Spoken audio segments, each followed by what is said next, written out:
Phantom Hourglass. It follows the Link and Zelda from Wind Waker, keeping the same art style and ocean landscape. It's not a super popular Zelda game, but not necessarily one that is hated by every fan. This game has a lot of great things about it, like the unique puzzles the DS was able to feature, the humor it was able to capture, and just the character of Linebeck as a whole.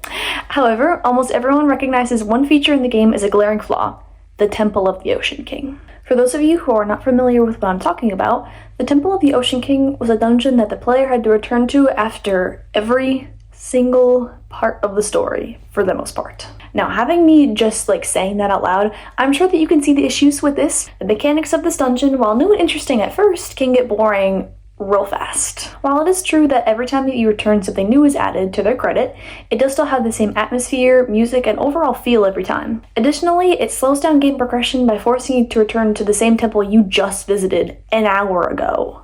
And that's not even the worst part.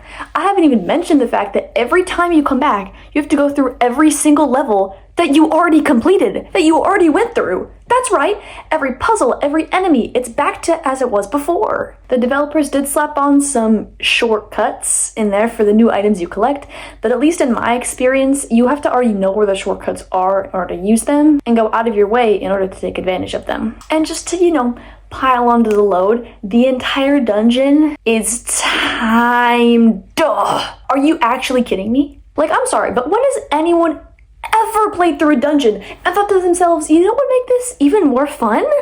A timer ticking above my head that forces me to redo the entire dungeon if the timer runs out. So if you can't tell, I am not the biggest fan of the Temple of the Ocean King. I can honestly go on and on about how much I dislike this stupid dungeon. But I do also have to give it some credit. The Temple of the Ocean King did make you feel an attachment to the home island that it resided on, Murkay Island. Murkay?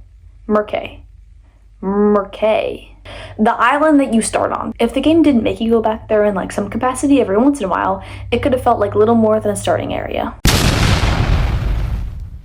However, because the temple that you return to is on this island, it kind of makes it feel a little bit like a home base. You have to return to it after every one of your adventures, and then you see all the same people, and you're like, oh, hello, what's up? How you doing? How's your kids? Additionally, parts of the temple weren't unfun. The overall feel of the dungeon was actually pretty cool, and the phantom enemies were good amounts intimidating and goofy, which fits the game very well. Some of the puzzles were actually pretty interesting too. It's just the fact for me that you have to redo them so many times, and that because of the way that the timing mechanic works, you're forced to wait in the purple safe areas for enemies to pass.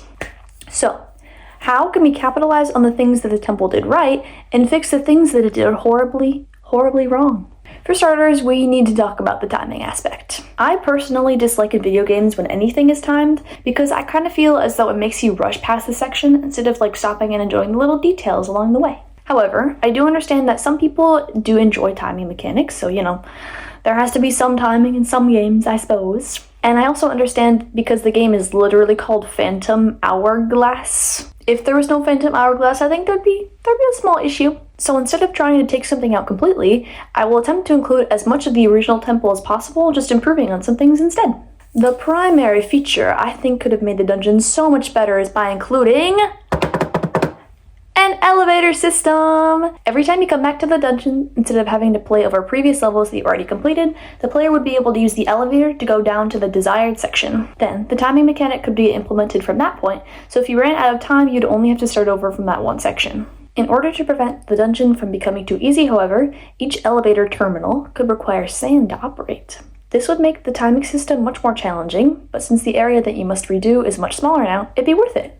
One issue not covered yet is that there should be an incentive to return to the previous levels, as it is in the original dungeon. To solve this problem, there could be special treasure and chests on the earlier floors that can only be accessed with the newer items that you obtained, like the bomb or the bomb shoes or the boomerang, stuff like that. So you throw a bomb, boom, explosion, now you got a Rudo crown. This would be similar to the shortcuts of the original dungeon, but this way they're meant to be hidden away and hard to find, because if you come back and see them, it's like a reward. So, as you can see, the Temple of the Ocean King could have been a great way to link the player to the central island, as well as providing a fun challenge with a cool vibe to it. And while the original dungeon did not accomplish this, with a couple of modifications to it, it could have made the game better instead of dragging it down. Alright, now all that being said, I hope you enjoyed my take on this topic. I know that this game came out almost 20 years ago now, but hey, I still have a DS and I'm gonna use it, gosh darn it. Plus, I do genuinely really enjoy this game, and I think that it should be much more popular than it is. Except for the Temple of the Ocean King, of course. That argument I do kind of understand. Anyway, I also wanted to thank you for watching this video! Your support means so much to me, and I appreciate every single one of you watching this.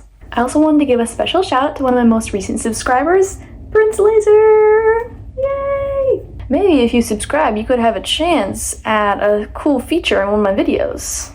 Thanks, Prince Laser! I hope that all of you had a lovely day, and I'll see you next time.